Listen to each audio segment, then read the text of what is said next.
Yes, beta. Good morning, students. How are you? Hope all of you are fine at your home. Today we are going to write an application. आज हम एक application लिखेंगे. If you have prepared a separate notebook for grammar, then you will write it down in that.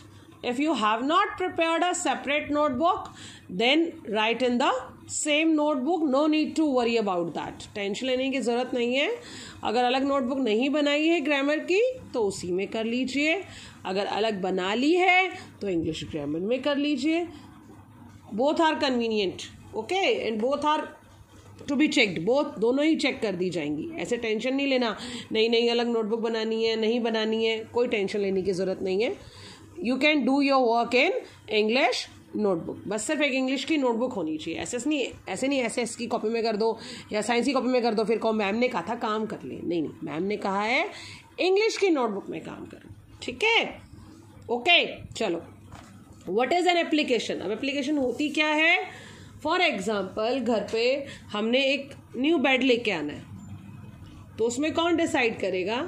हमारे घर के बड़े decide करेंगे ना कि कौन सा लाना है, किस कंपनी का लाना है या किस शोरूम से लाना है, किस प्राइस पे लाना है, किस डिज़ाइन में लाना है. ऐसे ही you are a regular visitor. आप डेली जाते हैं स्कूल, आप स्कूल जाने वाले डेली पर्सन हैं. तो फिर बेटा आपको अगर स्कूल से छुट्टी लेनी है 1 दिन की, 2 दिन की, दैट डिपेंड्स, वो कंडीशन पर डिपेंड करता है. Then you have to submit an application to the senior authority. तो स्कूल में सीनियर अथॉरिटी कौन होता है. प्रिंसिपल. तो आपको एप्लीकेशन किसको देनी होगी. अपनी प्रिंसिपल मैम के नाम से लिखनी होगी. सबमिट किसको कराएंगे. क्लास इंचार्ज को. बट क्लास इंचार्ज उस पर किसके सिग्नेचर लेंगी. प्रिंसिपल मैम के, कि इस स्टूडेंट को हम इस चीज़ के लिए परमिशन दे रहे हैं. So application means when you write something to your seniors for any request. Okay बेटा. So look here, write an application to your principal for sick leave. आपको अपने प्रिंसिपल को सिक लीव की एप्लीकेशन लिखनी है. Mention date first. सबसे पहले आप डेट डालेंगे. अब एक चीज़ का ध्यान रखेंगे, ये जो आपकी हेडिंग है ये आपने ब्लैक पेन से लिखनी है. ठीक है बेटू. If that is available with you, अगर आपके पास अवेलेबल है तो. अगर अवेलेबल नहीं है then you can write in blue pen also. तो आप सब ब्लू में भी लिख सकते हैं. किसी के ऊपर कोई कंपल्शन नहीं है. फिर कह रही हूँ बार बार, don't be rigid to your parents कि नहीं मुझे तो ब्लैक पेन अभी ला के दीजिए. ऐसा नहीं करना है बेटे. ठीक है. मेंशन डेट, देन उस अथॉरिटी का नेम जिसको हम एप्लीकेशन लिख रहे हैं. We are writing application to our principal. After that school name Ramnagar, Rohtak. You have mentioned this.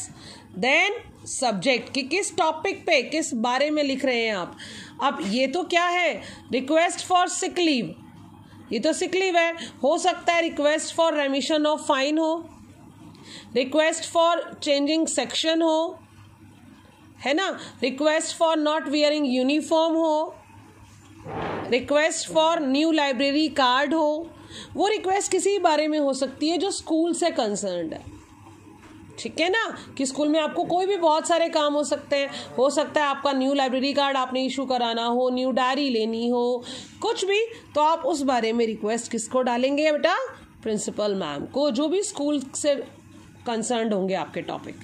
Respected ma'am, ma'am ऐसे ही लिखेंगे, MA, AM.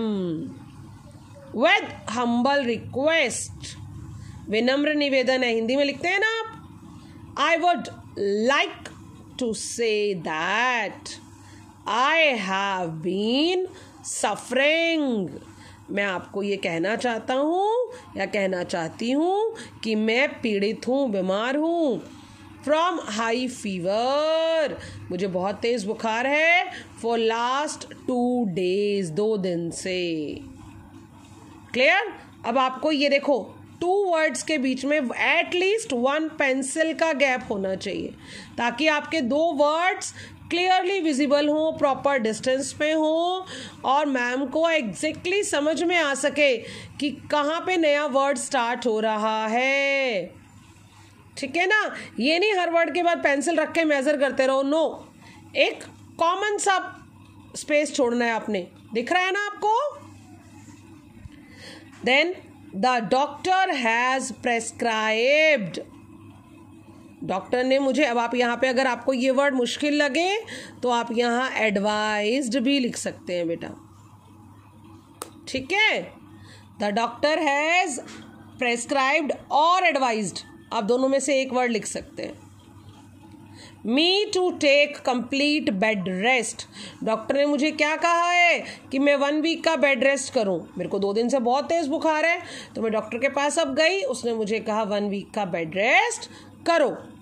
So I am unable to attend my classes for the same, मतलब जो मैंने ऊपर mention किया है 1 week के लिए मैं अपनी क्लासेस अटेंड नहीं कर पाऊंगा।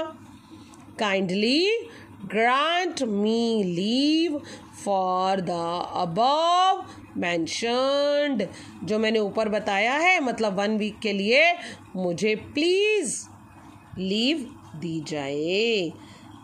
अब ये देखो, mentioned के बाद नेक्स्ट लाइन में स्टार्ट करना है बेटा। After mentioned you have to start from the next line. I shall be very thankful to you, मैं आपका बहुत आभारी रहूँगा। योर्स ओबीडेंटली, आपका आज्ञाकारी। अब आपको यहाँ सिर्फ अपना नेम लिखना है, NAME नहीं लिखना, कहीं NAME लिख दो। देन क्लास मेंशन करनी है डायरेक्ट, CLASS नहीं लिखना, रोल नंबर जो भी है आपका। Okay, here is the complete application to be done by you. आपको ये पूरी एप्लीकेशन लिखनी है अपनी नोटबुक में। आई होप आप सबको ये मीनिंग क्लियर होगा। फिर भी if you have any doubt you can contact me any time बच्चा। ओके, सिर्फ हेडिंग ब्लैक पेन से, बाकी सभी चीज़ें ब्लू पेन से लिखनी है। ओके बेटू, ओके देन, बाय बाय।